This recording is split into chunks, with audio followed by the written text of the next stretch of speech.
Hello बच्चों, good morning. आज हम पढ़ने जा रहे हैं चैप्टर नंबर 4। हम एक्सरसाइज नंबर 4.1 करने से पहले समझेंगे कि समीकरण क्या होता है ना। तो समीकरण क्या होता है बेटा, चर और अचर राशियों को मिला के जो उनके बीच में जो संक्रियाएं लगा के बनता है वह समीकरण कहलाता है ना। अब देखो, आपने कभी छठवीं में पढ़ा होगा कि चर राशि क्या होती है। चर राशि वह राशि जिसका मान परिवर्तित हो सके, जैसे एक्स, वाई, जेड है ना। एक्स की जगह एक्स का मान 1 भी हो सकता है, 2 भी हो सकता है, 3 भी हो सकता है, मतलब चेंज होते रहता है, तो वो क्या हो गया, चर। ठीक है। और अचर क्या हो जाता है आपका, यहाँ हो गया 2, 3, 4। अब 3 का मान तो 3 ही रहेगा, 2 का मान तो 2 ही रहेगा, ये चेंज होगा क्या, नहीं होगा। अब इन दोनों को मिला के हम, और इनके बीच में संक्रियाएं मतलब प्लस माइनस इंटू इक्वल, ये सब लगा के हम समीकरण बनाते हैं। देखिए, जैसे हमने मान लिया यहाँ x plus 3 is equal to 0, है ना। तो ये हो गया हमारा एक समीकरण। अब समीकरण में क्या होता है बेटा, दो पक्ष होते हैं ना, एक दाया पक्ष और एक बाया पक्ष, है ना, जिसको हम इंग्लिश में क्या बोलते हैं, LHS और RHS, LHS और RHS, है ना। जैसे आप सभी जानते हैं LHS मतलब लेफ्ट हैंड साइड और RHS मतलब राइट हैंड साइड। तो लेफ्ट हैंड साइड वाला पक्ष हो गया LHS और ये हो गया RHS। अब हम इसको इसी से डिनोट करेंगे, इसी से मैं आपको इसको बताऊंगी। ठीक है, ये दो पक्ष हो गए। ठीक, तो क्या होता है, समीकरण का अर्थ क्या होता है, जब इक्वल लगता है तो इक्वल का मतलब होता है कि ये इधर की राशि और इधर की राशि दोनों कैसी होनी चाहिए, बराबर होनी चाहिए, तब ये एक दूसरे को बैलेंस करेंगे। इक्वल का साइन मतलब क्या होता है, दोनों, इसको हल करने भी शून्य आना चाहिए। अगर यहाँ शून्य है तो इसको हल करने पर भी आपका यहाँ शून्य ही आना चाहिए, मतलब दोनों बराबर होंगे तब ये समीकरण बैलेंस करता है ना। ठीक है, चलिए अब हम इसकी एक्सरसाइज करेंगे, है ना, एक्सरसाइज नंबर 4.1। लेकिन इसके पहले मैं एक बात आपको और बता दूँ, जैसे कि आपको दिया रहेगा कि आपको मतलब वाक्यों में लिखा माने दिया रहता है कि किसी एक्स के तिगुनों और मतलब कथन दिए रहेंगे आपको। कथन में जैसे आपको दे दिया कि एक्स के तिगुने और 11 का योग 32 है, तो आप इसको कैसे लिखेंगे, है ना। आपको इसलिए आपको पहले मैं ये बताना है, ये इसलिए मैं बता रही हूँ कि आपको कथन आएंगे, कथन को आपको समीकरण के रूप में लिखना है। लेकिन उसको लिखने से पहले आप ये जान ले कि तिगुना कैसे लिखेंगे, दुगुना कैसे। जब अगर आपसे बोला जाए एक्स का तिगुना, तो मतलब उसमें तिगुना यानी 3 का गुणा, तो 3 का गुणा एक्स का तिगुना कितना हो जाएगा, 3x हो जाएगा। इसी प्रकार एक्स का दुगना कितना हो जाएगा, दुगना 2 का गुना 2x हो जाएगा, है ना। 5 गुना कितना हो जाएगा, 5x। 4 गुना कितना हो जाएगा, 4x। ठीक है ना, इस तरीके से, यानी जितना गुना बोलेगा हम उतना उसका इंटू कर देंगे। चलिए, ठीक है ना, आया समझ में। चलिए अब हम करने वाले हैं एक्सरसाइज नंबर 4.1। यहाँ लिख देती हूँ मैं आपका एक्सरसाइज नंबर 4.1। अब इसमें 4.1 का फर्स्ट क्वेश्चन हम देखते हैं क्या है।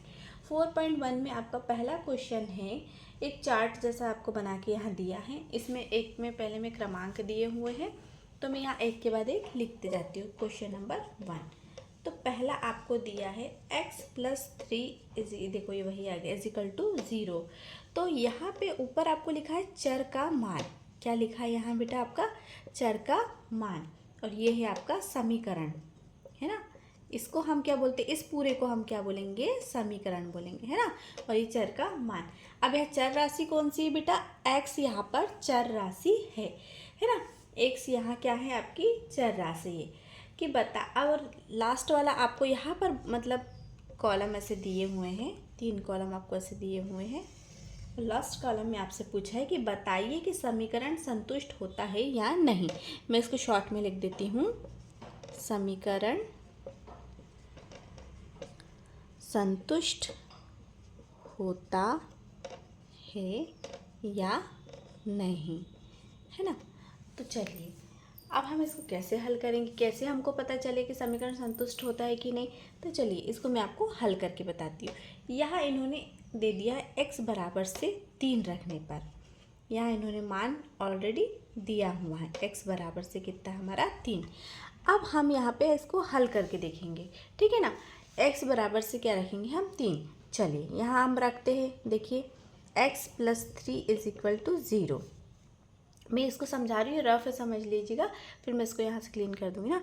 x की जगह हमने कितने रखा, 3 रखा, तो 3 + 3 = 0। अब आप ही बताइए कि जब हम 3 रखेंगे तो 3 और 3 क्या हो जाएगा, 6 हो जाएगा, है ना। 3 और 3 6 = 0।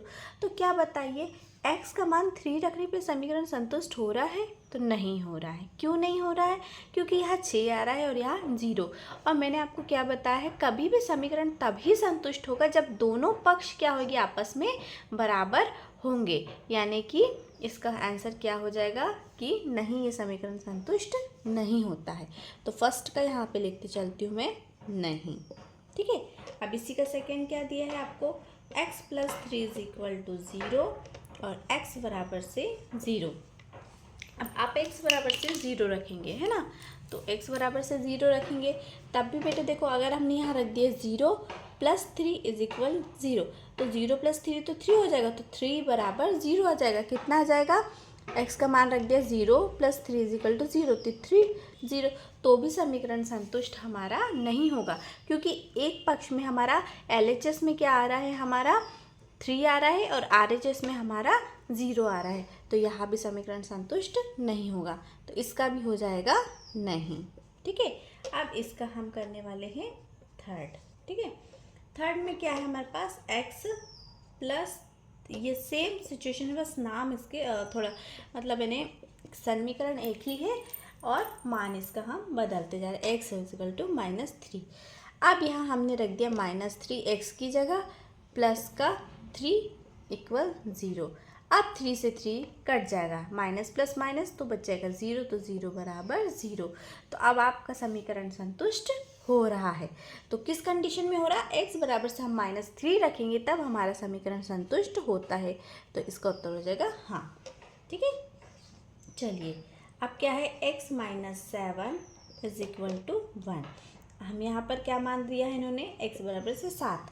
अगर हम 7 रखेंगे तो 7x - 7, देखो मैं आपको दिखा देती हूँ, बराबर से 1। अगर 7 रखते तो 7 - 7 बराबर से 1, तो ये तो 0 हो जाएगा। तो क्या समीकरण संतुष्ट हो रहा है, नहीं, क्योंकि एक तरफ 0 और एक तरफ 1 आ रहा है, तो इसका भी आंसर हो जाएगा नहीं। ठीक है, अब इसी में आपको 5th नंबर पे दिया है x - 7 बराबर से 1 और x का मान इन्होंने रख दिया है 8। अब यहाँ हम x का मान कितना रख देंगे बेटा, 8। अब 8 में से 7 गया तो बचेगा हमारा 1। अब हमारा समीकरण संतुष्ट हो रहा है, क्योंकि दोनों पक्ष क्या आ रहे, बराबर आ रहे, तो इसका उत्तर हो जाएगा हाँ। ठीक है, चलिए अब यहाँ है 5x बराबर से 25, x बराबर से 0। आपको पक्षांतर के नियम अगर नहीं पता होंगे तो आप मेरे पिछले वीडियो उठा के देख सकते हैं, मैंने उसमें आपको पक्षांतर के नियम बताए हैं, है ना। क्योंकि कभी भी समीकरण को हल करने के लिए भाई पक्षांतर के नियमों को याद रखना बहुत ज़रूरी है ना। तो यह हो गया 5x बराबर से 25। अब हमने यहाँ 5 का मान क्या रख दिया है, 5 का मान उन्होंने कहा 0 रखने के लिए दिया, सॉरी x का मान यहाँ हमको 0 रखने के लिए दिया, तो x × 0 = 25, तो ये तो 0 हो जाएगा भाई, तो क्या हो रहा है, नहीं, तो इसका उत्तर क्या हो जाएगा, नहीं। चलिए अब इसके आगे वाला है, यही है 5x बराबर से 25। अब इन्होंने क्या रखा, x बराबर से 5 रखा है। हाँ, अब x बराबर से अगर हम 5 रखते हैं तब हमारा समीकरण संतुष्ट हो जाता है, तो ये हो जाएगा हाँ। फिर इसका आगे का दिया है 5x बराबर से 25 और x का मान यहाँ आपको कितना पुट करने का है, -5। लेकिन मान लो हमने यहाँ -5 रख दिया तो इंटू तो 25 आएगा, लेकिन प्लस माइनस माइनस हो जाएगा, तो -25 और 25 बराबर है क्या बेटा, नहीं है, क्योंकि एक माइनस का है और एक प्लस का है। देखो कभी भी ये नहीं सोचना कि अरे क्या हुआ, चिन्ह लगा है तो इसका उत्तर हो जाएगा नहीं, है ना। लेकिन चिन्हों का बहुत महत्व होता है, अगर एक धनात्मक संख्या और एक ऋणात्मक संख्या में बहुत अंतर होता है ना। 0 से लेके 25 तक चलेंगे तब 25 आएगा, और 0 से लेके फिर इधर माइनस के 25 तक चलेंगे तब -25 आएगा, है ना। तो कितना अंतर है, डिफरेंस है ना दोनों में। संख्या रेखा पे आपने सीखा था ना। चलिए अब इसके आगे का आपका चलिए m बराबर से है आपके पास 3 इज इक्वल टू 2। अब m की वैल्यू क्या बोल रहा है वो -6 रखिए। चलिए -6/3, ये देखो m की वैल्यू यहाँ कितना है m/3, तो m की वैल्यू रख दी -6/3 इक्वल टू 3 1 ज़ा 3, 3 2 ज़ा 6। लेकिन देखो यहाँ भी क्या आ रहा है -2, तो ये भी नहीं संतुष्ट कर रहा है, ठीक है ना, क्योंकि दोनों पक्ष अलग अलग आ रहे हैं, दोनों में चिन्ह अलग अलग है ना। अगर चिन्ह एक जैसे होते तो ये संतुष्ट करता, ठीक है। अभी तक तो अब आप समझ ही गए होंगे इतना करने के बाद कि चिन्हों का क्या महत्व है ना। अब रख दिया हमने m बराबर से 0। जब m बराबर से 0 रख देंगे तो वो तो भाई पूरा ही वो हो जाएगा, तो तब भी वो संतुष्ट नहीं कर रहा है, ठीक है। चलिए अब हमारा इसी का एक लास्ट और बचा है ना। यहाँ मैं कर देती हूँ, फर्स्ट वाला मिटा के आपको यहाँ बता देती हूँ मैं। यही वाला है, एक लास्ट आपको बचा है कि m/3 इज इक्वल टू 0। अब यहाँ पर आपको x बराबर से कितना दिया, 6 दिया है। हाँ, अब हमारा समीकरण संतुष्ट हो जाएगा। क्यों हो जाएगा बेटा, क्योंकि हम यहाँ मैंने x लिख दिया, यहाँ m है ना, m बराबर से m/3 इक्वल 2, तो m की जगह क्या रखा हमने 6/3, तो ये हो गया 2, 3 1 ज़ा 3, 3 2 ज़ा 6, तो ये हो गया 2 इक्वल 2। अब देखो दोनों पक्ष बराबर आ रहे हैं ना बेटा, तो क्या हो जाएगा हमारा, ये समीकरण को संतुष्ट कर रहा है, तो इसका उत्तर हो जाएगा हाँ, ठीक है ना। चलिए ये हो गया हमारा क्वेश्चन नंबर 1। अब आप समझ गए होंगे बेटा कि समीकरण संतुष्ट क्या होता है। समीकरण संतुष्ट होने का मतलब होता है कि क्या होता है कि दोनों पक्ष क्या हो, ऐसा मान, चर राशि का मान ऐसा होना चाहिए कि उसको रखने से दोनों पक्षों का मान एक समान आए। अगर इधर 0 है तो 0 आए, 2 है तो 2 आए, 3 है तो 3 आए, है ना। यानी LHS और RHS दोनों पक्ष क्या समान आने चाहिए। क्यों समान आने चाहिए बेटा, क्योंकि उनके बीच में साइन ही बराबर का दिया है, इसलिए हम इसको समान लिखेंगे। अब हम करेंगे क्वेश्चन नंबर 2।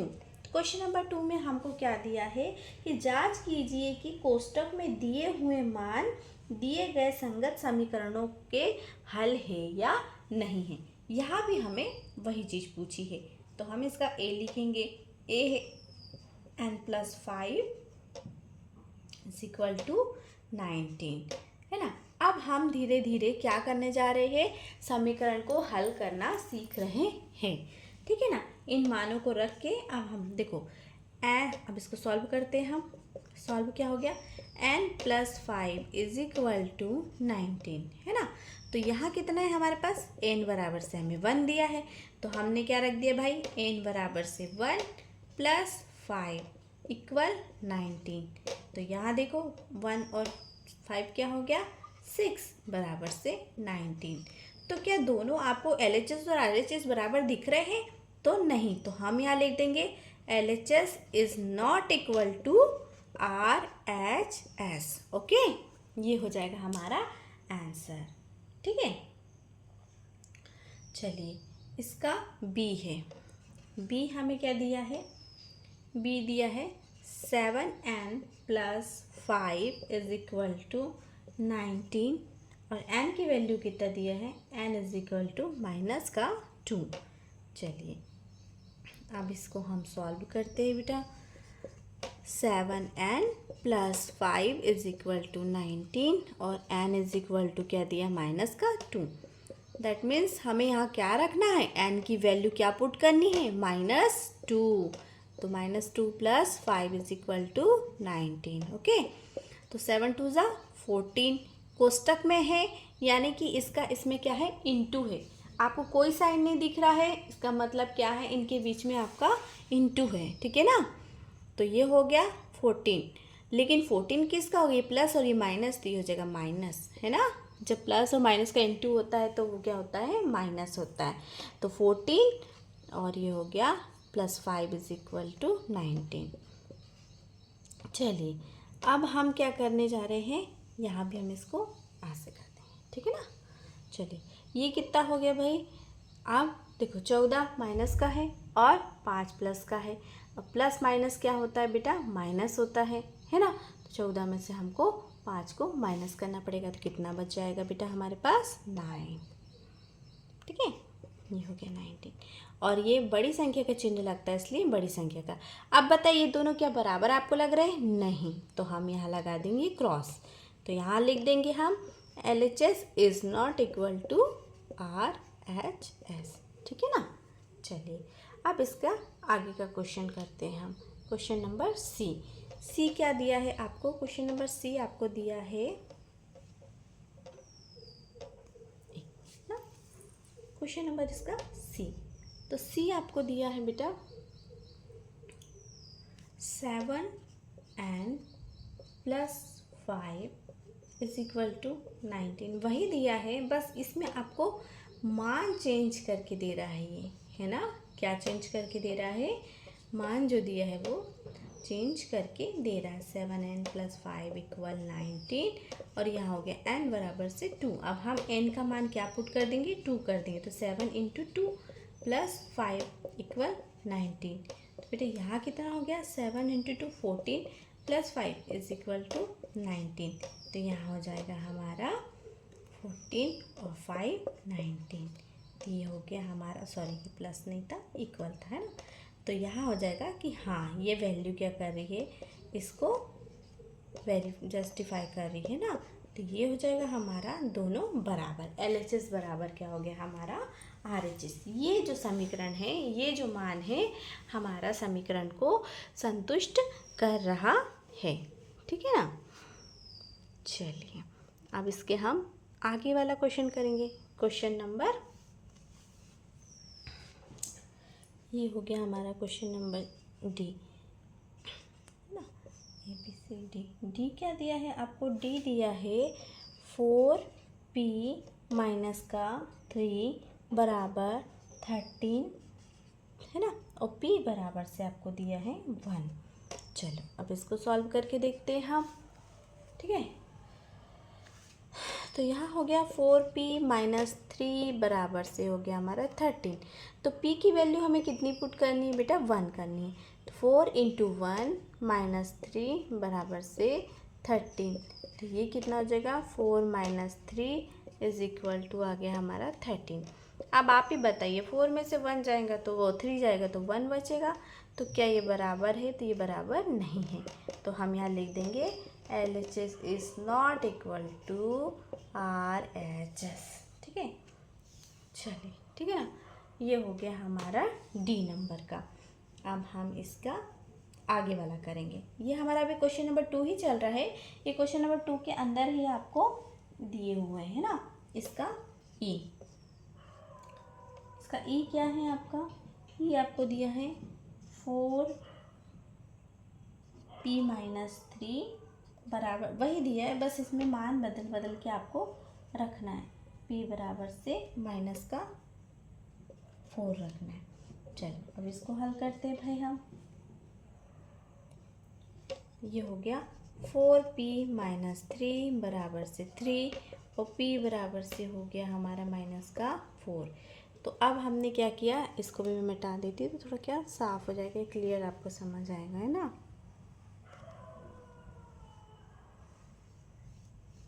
ठीक है, तो यहाँ हो गया 4p, p की जगह हमने क्या वैल्यू रख दी बेटा, -4 - 3 बराबर से 13। तो यहाँ हो जाएगा 4 × 16 और प्लस माइनस -3 बराबर से 13। आप देखो बेटा ये 16 हो गया, है ना। तो 16 और दोनों के सामने काय के चिन्ह है बेटा, माइनस के चिन्ह है। तो जब माइनस के चिन्ह होते हैं तो आपस में संख्याएं क्या होती है, जुड़ जाती है। तो ये कितनी हो जाएगी, 19 हो जाएगी, है ना। कितनी हो जाएगी आपकी, 19। और वो भी दोनों माइनस है, तो ये हो गया आपका माइनस। ठीक है ना। तो यहाँ हो जाएगा आपका नॉट इक्वल का साइन। ठीक है, तो आप क्या लिख देंगे कि LHS बराबर नहीं है RHS के। अब इसके आगे वाला F, 4p - 3 बराबर से 13 और यहाँ है आपका p की वैल्यू है आपकी 0। ठीक है, अब इसको सॉल्व करते हैं। 4p माइनस 3 बराबर से 13। चलिए, और यहाँ p का मान कितना दिया है आपको? 0 दिया है, तो हमने रख दिया p का मान 0 माइनस के 3 बराबर से यहाँ हमारा है 13। ठीक है, ये कितना हो गया बेटा? यहाँ हो जाएगा 0 माइनस का 3 माइनस का 3, ये हो गया 13। तो यहाँ हमारा बचा -3 बराबर से 13। तो ये वैल्यू भी इसको रखने पर क्या हो रहा है? समीकरण को संतुष्ट नहीं कर रही है ना? ये समीकरण का हल नहीं है। तो यहाँ लिख देंगे हम LHS not equal to RHS। चलिए, ठीक है ना बेटा, आया समझ में, है ना? चलिए, अब हम क्वेश्चन नंबर 3 करेंगे। ये सेकंड हमारा पूरा कंप्लीट हो गया है। तो क्वेश्चन नंबर 3 हमको दिया है कि प्रयत्न एवं भूल विधि से आप इनको समीकरणों को हल कीजिए। प्रयत्न एवं भूल विधि से क्या है? समीकरण हल करना है। तो बेटा इसमें हमको क्या करना है कि मान अपने मन से रख के देखना है ना? एक बार देखेंगे गलत आएगा तो फिर इसको हम हल करेंगे, फिर दूसरी बार देखेंगे अगर गलत आया तो फिर उसको हम बार बार उसी प्रकार उसको, जब तक कि हमारा आंसर क्या हो, सही ना आ जाए, तब तक हम उसको हल करेंगे। ठीक है ना? ये है हमारा फर्स्ट, क्या है? थर्ड का फर्स्ट हमको दिया है 5p plus 2 is equal to 17। ठीक है, अब हम इसको लिखते हैं यहाँ सॉल्व। यहाँ लिखा हमने 5p plus 2 is equal to 17। अब देखो बेटा, इधर तो 17 दिया ही है, तो इसको हम नहीं लेंगे, हम सिर्फ LHS को लेंगे। ये LHS और ये RHS है, तो हमने क्या लिया? LHS को लेने पर। ठीक है, अब यहाँ हमने सिर्फ इतना लिया 5p प्लस 2। हमको इसको हल करने पे कितना आना चाहिए बेटा? 17 मिलना चाहिए। तो अब इसको हम हल कर करके देखते हैं। चलिए, p का मान हमने, चलो एक बार रख के दिखा 1। अगर हम p का मान 1 रख दें तो यहाँ रख दिया हमने 1 प्लस 2, तो यहाँ कितना हो जाएगा? 5 × 1 = 5 प्लस 2, तो ये कितना हो जाएगा? 7। लेकिन यहाँ तो 17 है ना? 17 है, तो हम क्या करेंगे? यहाँ 7 है, तो क्या ये इस चीज़ को वो कर रहा है, संतुष्ट कर रहा है? नहीं, है ना? दोनों इक्वल नहीं हो रहे। तो अब हम यहाँ पर p का मान बदल के देखेंगे। ठीक है, यहाँ हम मान रख लेंगे, चलिए हम 2 रख के देखते हैं।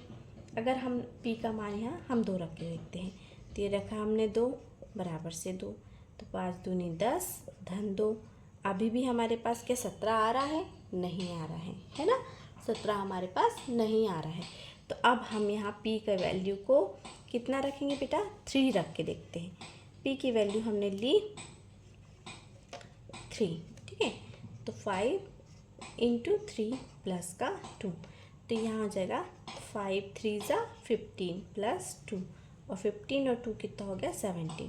तो अब हम कह सकते हैं कि p का मान 3 रखने पर हमें 17 प्राप्त होता है, अतः ये जो p का मान 3 है ये समीकरण को संतुष्ट करता है ना? ठीक है, ऐसा हम यहाँ लिख सकते हैं। तो हमें क्या प्राप्त हुआ? ये प्राप्त हुआ कि p का मान जो 3 है वो इस समीकरण के लिए सही मान है। ठीक है, चलिए अब हम यहाँ लिखेंगे इसका सेकंड। थर्ड का सेकंड आपको दिया है 3m - 14 बराबर से आपका 4। ठीक है, 3m - 14 बराबर से आपका 4 दिया। हम इसको करते हैं सॉल्व। तो यहाँ हम, चलो पहले इसको लिख लेती हूँ मैं, 3m - 14 बराबर से 4। अब हम यहाँ देखो m का मान बदल के रख देते हैं। पहले चलो 0 रख देते हैं। ठीक है, तो 3 × 0 - 14 बराबर से, इसको नहीं लेंगे हम, एक ही पक्ष लेंगे। ठीक है, तो ये कितना हो गया? 0 - 14, तो आंसर कितना आ गया? -14। लेकिन हमें तो क्या चाहिए भाई? 4 चाहिए है, तो ये मान सही नहीं है। ठीक है ना? अब हम m की वैल्यू कुछ और लेके देखते हैं, 1 लेके देखते हैं। ठीक है, तो 3 × 1 - 14, 3 - 14, 14 में से 3 चला जाएगा तो बचेगा बेटा 11, और वो भी माइनस वाला, है ना? तो क्या 4 प्राप्त हो रहा है? हमें नहीं हो रहा। चलिए अब हम दूसरा मान रख के देखते हैं m का। m का मान हमने यहाँ 2 रख के देखा। कितना रख के देखा बेटा? 2 रख के देखा। ठीक है, देखो 2 माइनस 14 बराबर, तो 3 2 जा 6 माइनस 14। अब 6 को माइनस कर देंगे हम, तो कितना बचेगा बेटा?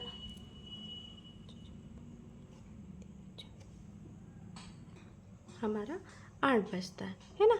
तो क्या हमें 4 प्राप्त हो रहा है? नहीं हो रहा है। अब हम एक बार और मान चेंज करके, जब तक बेटा ये कब तक करना हमको? जब तक हमारा मान 4 ना आ जाए, क्योंकि हमारा RHS में क्या दिया है? 4 मान दिया है। ठीक है ना। तो यहाँ हो गया, हमने चलो कितना रखा था? अभी हमने 2 रखा था ना, 3 रख के देखते हैं, है ना। 3 रख के देखते हैं। ठीक है, तो 3 3 ज़ा 9 हो जाएगा, है ना। 3 3 ज़ा कितना हो जाएगा? 9 हो जाएगा। और 9 को भी हम माइनस करेंगे तो भी हमारा 4 नहीं प्राप्त होगा।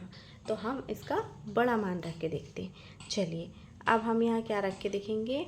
5 रखते हैं। ठीक है, 5 रखते हैं। तो यहाँ हमने रखा 5, तो 3 5 ज़ा 15, 15 माइनस 4, तो आप 15 में से 4 को माइनस करें, 14 को माइनस करेंगे, कितना बचेगा? 1 बचेगा। तो क्या आपको प्राप्त हो रहा है 4? 4 यहाँ फिर भी हमें नहीं मिल रहा है ना।